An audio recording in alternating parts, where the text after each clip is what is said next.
静岡大学に在籍する先端研究者を紹介するこの番組。今回は、学術院人文社会科学領域言語文化系列の袴田光康先生をご紹介します。研究分野は人文学、文学、日本文学としており、現在の研究テーマは、源氏物語、三国一の研究です。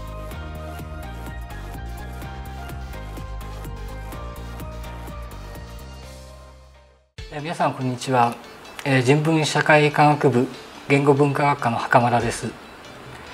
今日は私の研究テーマとその内容について少しお話をさせていただきたいと思います。どうぞよろしくお願いいたします。私は現在言語文化学科の日本アジアコースというところに所属しておりまして、主に日本の古典文学の授業を担当しています。その中でも特に源氏物語が私の専門分野ということになります。今日は源氏物語のお話を中心にしていこうと思いますが、はじめに私の研究領域について簡単に触れておきたいと思います。源氏物語が研究のメインテーマということになりますが、古代から中世までの物語や説話には広く興味を持っています。特に日本領域や法華厳記のような初期の仏教説話の思想史的な面に関心があります。またこれは日本ではなくお隣の韓国のテキストになりますが、三国史や三国遺事などに見られる古代韓国の神話や説話にも興味を持っていて、山岳信仰や神仏集合などの面から日本との比較なども試みています。ですから全体としましては源氏物語をメインとして研究しながら、仏教説話や古代韓国の文学などをサブテーマとして多角的に研究を進めているということになります。多角的というと聞こえはいいですが、自分の好きなことをやっていたらいつの間にかこういう形になってしまったというのが正直なところです。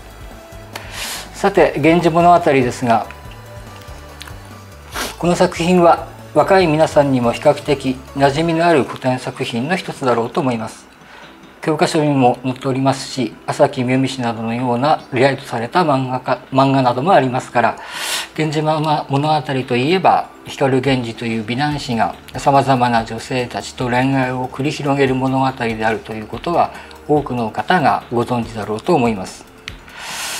あるいは源氏物語絵巻や紫式部日記に描かれたような王朝絵巻の雅な世界を連想される方もいるだろうと思います。ところがそれだけ有名な源氏物語ですが、実際にこの作品を読み通した人がどれだけいるのかという話になると、その数は非常に少ないのではないでしょうか。確かに源氏物語は50夜巻にわたる長い物語ですし、その上原文は古文ですから、現代の私たちにとっては決して読みやすい作品とは言えません。それはおそらく江戸時代の人々にとっても、あるいは鎌倉時代の人々にとっても同じだっただろうと思いますが、しかしそれにもかかわらず今日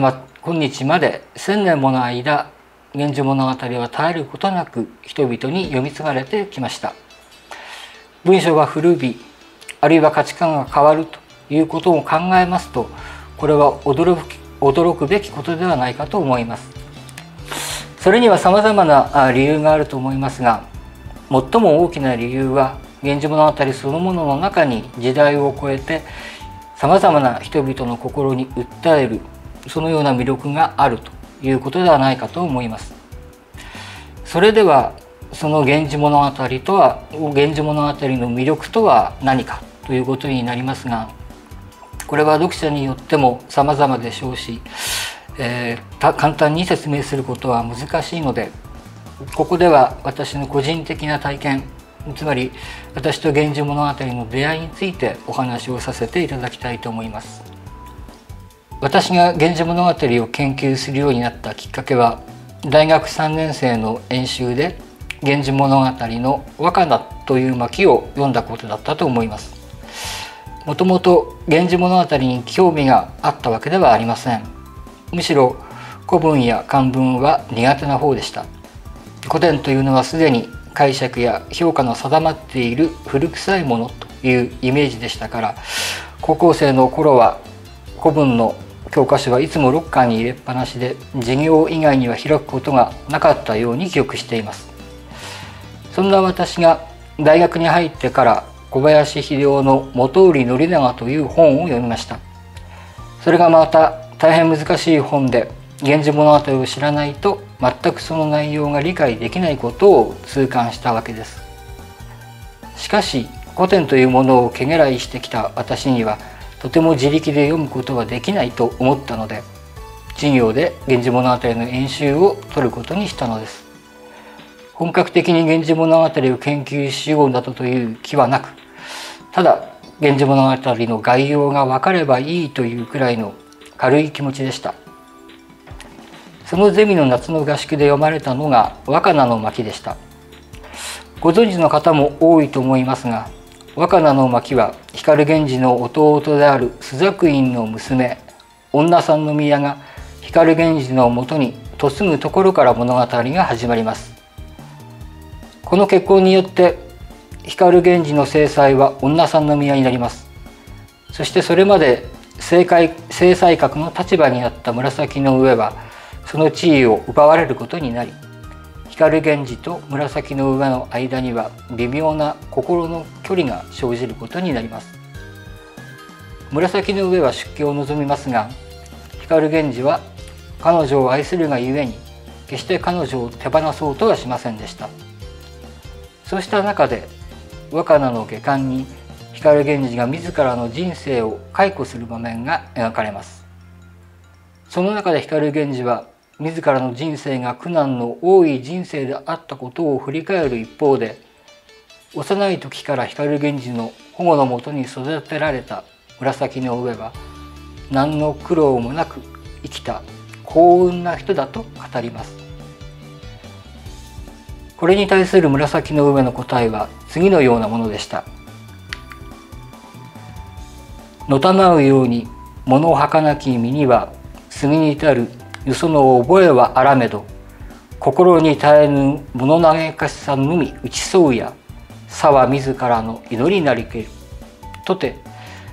残り大げなる気配恥ずかしげなり。特に注目していただきたいのは、心に絶えぬ物嘆かしさのみ打ちそうや、さは自らの祈りなりけりという一節です。口語訳すると、耐えられないような苦労ばかりがついて回ること、それこそが私自身の祈りでありましたというくらいの意味になりますが、この祈りという言葉は注釈書では生きる支えと解釈されています。しかし口語訳や解説をいくら読んでも、紫の上が言っている言葉の意味が全くわからないのです。源氏の女性関係のために常に苦悩し、今また女三宮の効果によって深い悲しみに沈む紫の上が、その悲しみと苦悩こそが自分の生きる支えであったというのは一体どういうことなのか。そのわからなさは私にとって一種の衝撃でした。そしてわからないからこそ、かえって紫の上をリアルな存在として感じるようになりました。それは1000年の時空を超えて紫の上という一人の生きた人間に出会ったような、そういう体験でした。私自身、生きる意味や目的を見失い、最後の祈りのような気持ちで大学に入ったという経緯がありましたから、紫の上逆説的な言葉の響きの中に何か自分と似たような痛みのようなものを感じ取ったのかもしれませんが、確かに1000年の時を超えてその言葉は私の心に届きました。彼女の祈りとは一体何だったのか、それが知りたくて、合宿が終わったから私は一人で源氏物語を冒頭から読み始めたわけです。以来呪縛に関わったように20年近く研究を続けてきたわけですが、その答えは今も分かりません。おそらく一生分からないだろうと思います。しかし答えの出ない問い、一生を引きずるような大きな問いに出会うということはなかなか素敵なことで、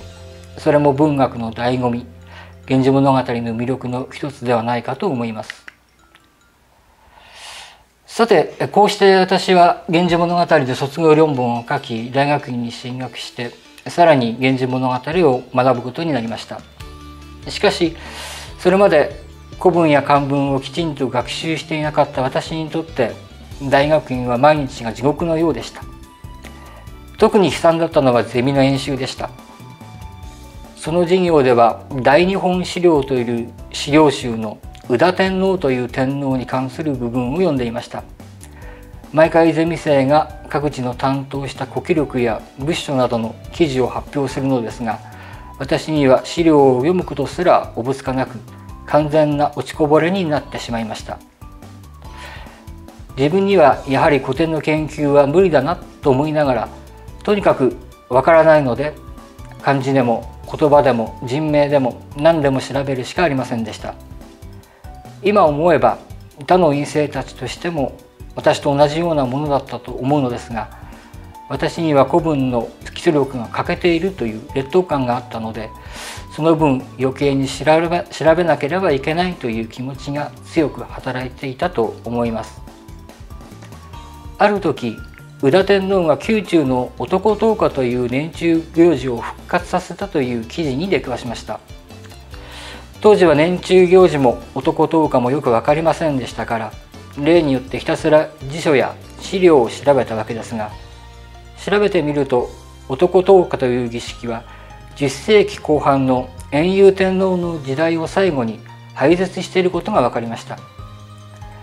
つまり紫式部が活躍した11世紀初頭の一条町の頃にはすでに行われなくなっていた儀式だったわけです。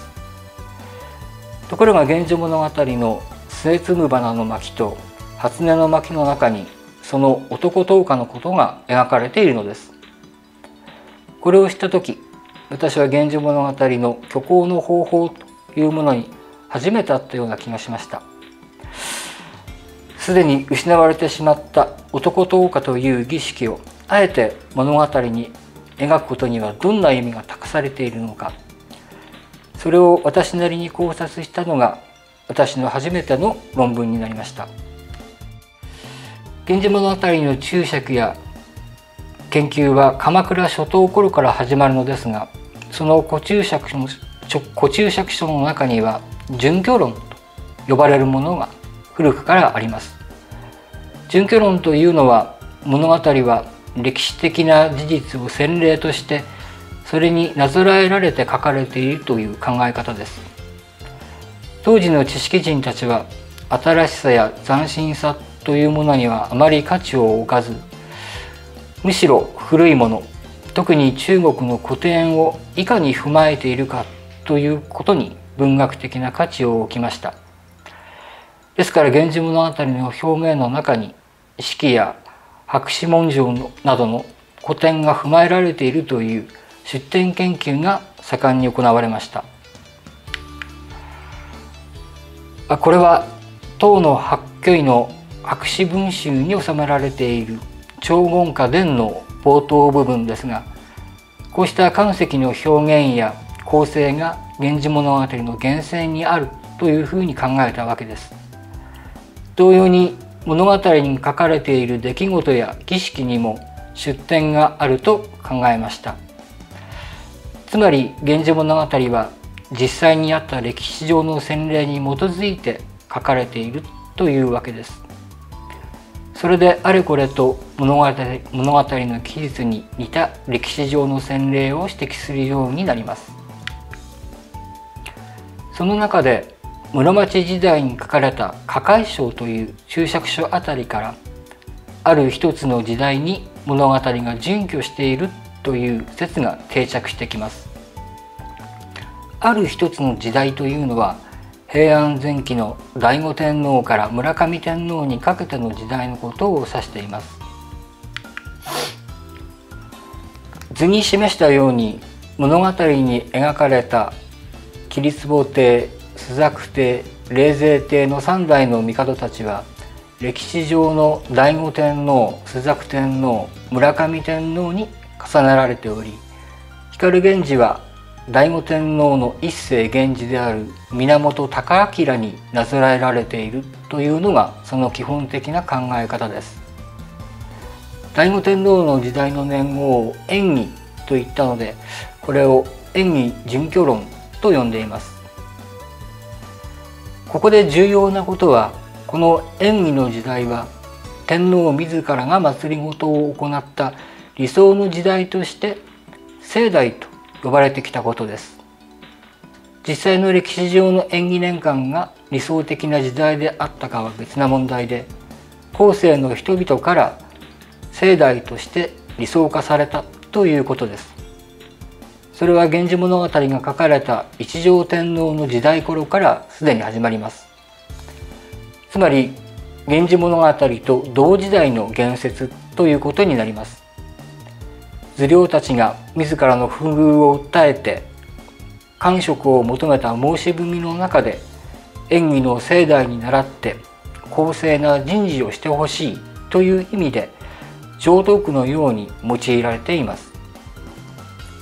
頭領になることも難しくなった文人貴族らの希望と理想を託した共通の認識であったのかもしれません。頭領の娘である紫式部もこのような延義盛代観のもとに理想の盛代を物語に描くためにわざわざ廃絶した古い儀式を調べ、まるで自分が見てきたかのようにありありと語ってみせたという可能性は否定できないように思います。確かに延義準拠論の中には強引に史実と結びつけ物語を歴史化してしまうような極端な態度も見られるので、現在の私たちが準拠論をそのまま鵜呑みにするわけにはいきませんが、物語の方法を考え、物語と歴史との多様な関連性を切り開いていく上では、まだまだたくさんのヒントが隠されているように思います。ここで先ほどの宇多天皇の話に戻りますと、宇多天皇というのは源氏物語が書かれた時代から100年くらい前の天皇ですが、盛代の君と呼ばれた醍醐天皇のお父さんにあたります。この宇多天皇は一旦一世源氏という臣下の身分におりながら後に天皇になったという極めて異例な天皇でした。その得意な経歴だけでも何やら源氏物語の光源氏を想起させるような興味深い人物です。そのような不規則な皇位継承がなされた歴史的背景には、陽勢天皇の突然の敗因がありました。ここで平安前期の皇統の系図を見ていただきたいのですが、陽勢天皇の退位によって摂関家と密接な関係のもとに任明、門徳、清和、陽勢と続いてきた皇統が途絶え、当時の皇族の長老であった高皇天皇が急遽中継ぎ的に即位しました。高皇天皇というのは宇多天皇のお父さんにあたりますが、自分の子供たちには皇位を継承させる意思がないことを明らかにするために、全ての子供を皇族から下ろして一世の源氏としましたので、宇多天皇も即位以前は源定美という臣下の身分でした。しかし高皇天皇の臨終まで次の皇位継承者が決まらず、結局その遺言によって源定美が皇位を継ぐことになったのです。こうした経緯でしたから、宇多天皇は皇位に近い有力な親王とは違って摂関家との婚姻関係がありませんでした。即位した後に摂関家の意向でその娘を入内させましたが、第一王子すなわち後の醍醐天皇はすでに摂関家の出身ではない女性との間に生まれていましたから、宇多天皇と醍醐天皇の父子2代においては摂関家の圧力や干渉というものをあまり受けずに、天皇自身が直接に政治を行うことが可能な状況が生まれたわけです。そこで宇田天皇が目指したのが何かというと、祖父にあたる仁明天皇の時代への回帰でした。そこには脆弱な新しい自らの皇統の正当性を主張するとともに、摂関政治が行われる以前の仁明朝の政治体制、つまり天皇の神聖という形に戻そうという意思があったものと考えられます。宇田天皇は人事面でも橘の弘美や菅原道真といった文人貴族を重用して摂関家の勢力を抑えようとしましたが、そうした文人貴族の重用も仁明朝以前の政治に回帰するものでした。前に述べた宇田天皇による男党歌の復活もこの仁明朝への回帰という大きな政治的な流れの一環であったわけです。こうした歴史的な背景を源氏物語に重ねてみますと、あえて男党歌が描かれたのは単に物語の時代設定を示す舞台装置というだけではないように思われてきます。この物語の中で男党歌が語られるのは、源氏の父である桐壺帝の時代と源氏の子である冷泉帝の時代のみで、摂関政治のような在り方をした朱雀帝の時代には語られていません。そこには清代という政治文化の理想性が桐壺冷泉の2朝に託されていることが顕著に示されています。そしてその2朝を補佐し支えながら清代を導くのが光源氏ということになります。さらに言えば、源氏の3つの子である冷泉帝を通して清代が回復されていくというのが源氏物語第1部の大きな構造になっています。清代の回復とは一条町の文人貴族たちの理想とも重なるものです。ですから清代準拠は極めて主題的な物語の方法であり、源氏物語と歴史との関係を考える上で重要なキーワードになると思います。こうした視点から私は宇田天皇の時代を中心に歴史と源氏物語の関係について研究をしてきました。それをまとめたものが「源氏物語の史跡回廊」というこの本になります。源氏物語の中にはいくつかの謎があります。例えば桐壺帝に外戚がいないのはなぜか、また桐壺帝と藤壺のお父さんにあたる先代とはどのような関係があるのか、あるいは明石一族が娘の時代を悲願としたのはなぜなのかというような疑問です。そういう疑問に対してこの本では宇田天皇の時代の史実を手がかりとしながら私なりの答えを模索したつもりです。それによって断絶した皇統の源氏一族が光源氏を通してその血筋を再び皇統に回帰させていく大きな構造の物語が少しは見えてきたのではないかと思います。ただ物語と歴史との関係は多様であるということも明らかになってきました。従来指摘されてきた醍醐朝はもちろんのこと、私の論じてきた宇田朝だけではなく佐賀朝、仁明朝、そして一条朝などの歴史との関係が重層的に見えるわけです。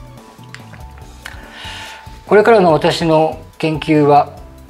物語と歴史との関係の重層性、多様性の中で物語の方法を究明していくことにあります。また準拠という方法は光源氏の王権と映画を描いた第1部に顕著ですが、それが第2部以降の物語世界でどのようになるのか、果たして第2部以降の物語世界にとって歴史は無用のものとなってしまうのかといったことも大きな課題です。読めば読むほど、研究すれば研究するほど疑問や謎が増えてしまう。源氏物語とはそういう不思議な魅力を持った物語です。冒頭にも触れましたように、私は源氏物語の他にも日本領域や法華厳記などの古代の仏教説話、あるいは三国志記や三国遺事に収められた韓国の神話や説話などにも興味を持っています。これらのテキストは源氏物語と直接に関係するものではないのですが、私の中では国風文化とは何かという問題意識においてつながっている部分もあります。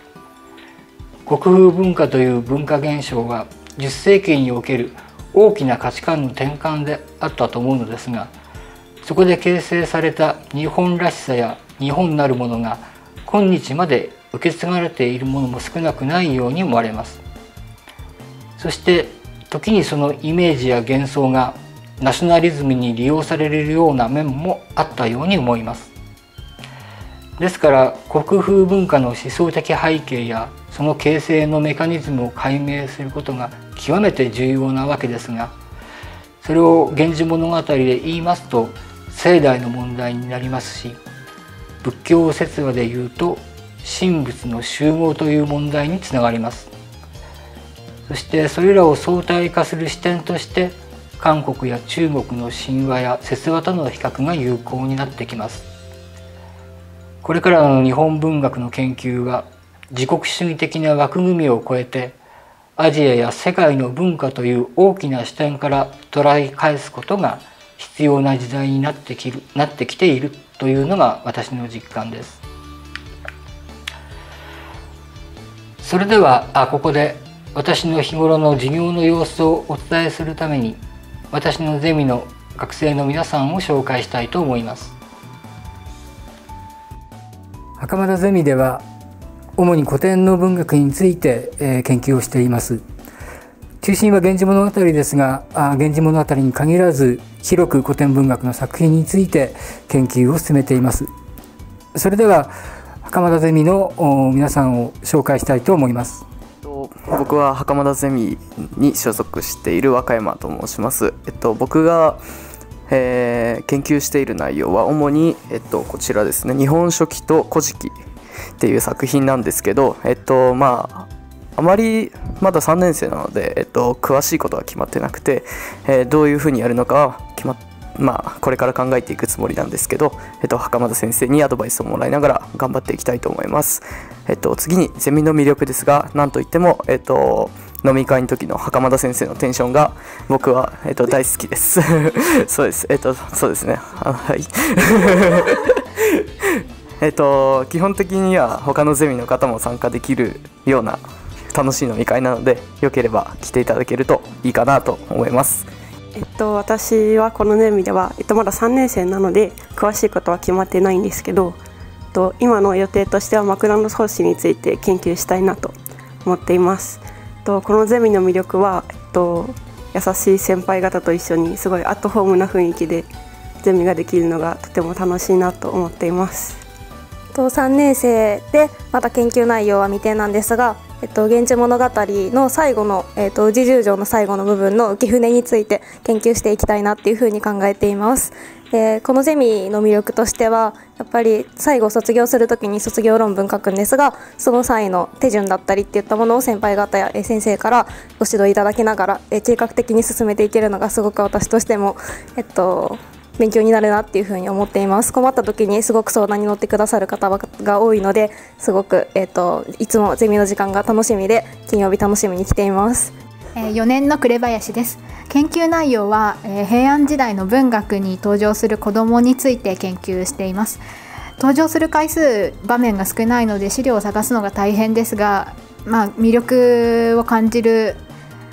内容なので今とても楽しく研究しています。ゼミの魅力はそうで、前の方も言ってたんですが、3年の頃から研究の準備ができるので、就職活動にもそんなに負担がかからなくて、就職活動の時にもその研究内容を自分でまとめる時にもとても役に立っています。はい、4年生で六条御息所、源氏物語に登場する六条の御息所という人物の研究を行っています。このゼミの魅力は、論文を全員で同じものを読んで意見交換をするという時間が毎回あるんですけれども、自分とは全く違う切り口から他の人が考えていることを聞けるというのが面白いなと思っております。私は、今研究は源氏物語の現代語訳について研究しております。この袴田ゼミの魅力としては、毎回愉快な仲間たちと同じものを読んでいろんな意見を交換できるっていうのももちろんなんですが、自分が困った時になんというか気兼ねなく助けを求めることができるだけみんなが仲良くできているっていうのと、あと先生も何をちょっとこんな質問恥ずかしいなっていうことでも快く教えてくださっているので、とっても毎回楽しいゼミになってるんじゃないかと思います。4年生です。私が研究しているのは日本のさまざまな文献に出てくるワニという生き物についてです。いろんな文献に、記述があって、でもそんなに登場回数とかは多くないので、文献の例を集めるのが少し大変です。このゼミの魅力は、私は1を聞いたら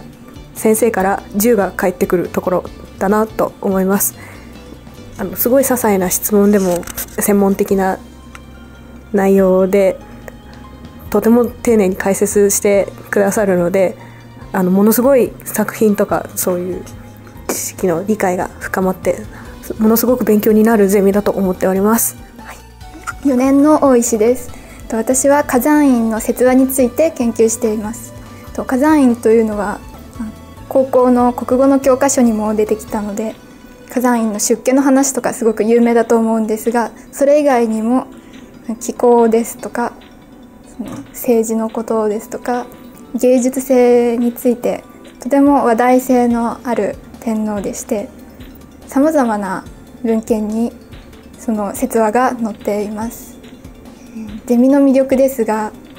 とても和やかな感じなんですが、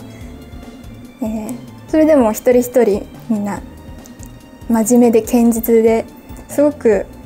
毎回その論文について話し合う時も一人一人しっかり意見があって、先生やその周りのみんなとの対話の中で論文の内容を理解が深まるところがいいと思います。私の休日の過ごし方についてここで少しお話をさせていただきます。最近は日本の庭園の池に関心を抱いて、まとまった休日が取れる時には日本や韓国などの古い庭園やその遺構を見て回ったりしています。もともと国風文化の一つとして神殿造りの池に興味を持ったのですが、庭園の池に常世や蓬莱や浄土などのさまざまな衣装が彫らされていて、しかもそれが東アジアの庭園にある程度共通していることが分かってくると、実際に見て確かめてみたくなったわけです。池に置かれた亀やその石像、中島の大きな岩の立石、玉砂利を敷いた巣浜、南西隅の排水溝の石組みなど、奇妙な写真がコレクションになっています。ただこれがどのような形で今後の研究に還元されるかはまだ分かりません。単なる庭園マニアの趣味で終わるかもしれませんが、これからが楽しみです。普通の週末にはだいたい午前中は妻と一緒に買い物に出かけ2時間ぐらい散歩をします。気が向いた時にはカメラを片手に出かけ、路地裏の風景や野良猫などを写真に撮っています。さらに気が向けばそこに藤原信也風に短いコメントをつけるのが趣味のようなものです。午後は沖縄の音楽や K-POP、 あるいはタイのルクトゥーンという歌謡曲などを聴きながら、焼酎のグラスを片手に本を読むのが私にとって至福の時間です。ただ最近では論文やら雑用やらに追われて、なかなかそんな贅沢な時間が持てないのが現状です。学生の皆さんにはそれぞれに研究の意識を持って日々熱心に取り組んでおられるわけですが、私自身が皆さんと同じくらいの年だった頃には大学には進学をせず、お芝居をやったりアジアを貧乏旅行したりしていました。今とは全くかけ離れた生活です。随分と時間を無駄にし遠回りをしたという感じもありますが、見知らぬ国を歩き回ってそこで自分とは全く違うさまざまな価値観に出会ったことはそれなりに貴重な経験だったと思います。奇妙な言い方に聞こえるかもしれませんが、若い時にそういう経験をしなかったならば、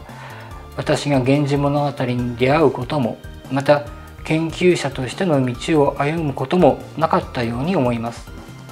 そういう意味では人生に無駄なことなど何一つないと言えますし、むしろ遠回りをしなければ得られないものさえ人生にはあるような気がします。最近の世の中はすぐに答えの出るもの、すぐに役に立つものが好まれる風潮にあります。その点文学の研究というものはすぐに答えの出るものでもなければ実生活にすぐに役に立つような学問でもありませんから、大変肩身の狭い学問になっています。しかしちょっと考えてみればわかることですが、人生のほとんどの問題にはマニュアルなどありません。何が必要で何が無駄かということは本当は誰にも分かりません。だから学生の皆さんには無駄なことを恐れないでもらいたいと思います。確かに技術や知識はないよりはあった方がいいことは無論ですが、むしろ無駄に本を読み、無駄に思考し、無駄に議論し、無駄に書く、そうした無駄の積み重ねの中で初めて総合的な知、総合知の力が鍛えられていくように思われます。それを本当の教養と呼ぶのだと思います。人生に役に立つのは技術や知識よりもその教養の方だろうという気がします。確かに文系の学問、特に文学研究というのは理系のようには役に立たないかもしれませんが、この教養というものを身につけ考える力を養うことができる場だと思います。ですから学生の皆さんには自分に興味のない授業や課題であっても無駄なように思えても何でも全力で取り組み自分の手を汚してほしいと思います。自分が本当に何が好きで何がやりたいのか分かっている学生さんも実は少ないように思います。だから何でも真剣にやってみることです。真剣に読んだり調べたりしてみると大抵の学問は面白いものです。そうした経験を積み重ねていくことがおそらく本当の意味の教養人になるための一番の近道ではないかと思います。だんだんと説教臭くなってきましたので、もうこの辺で私のお話は終わりにします。最後までご清聴ありがとうございました。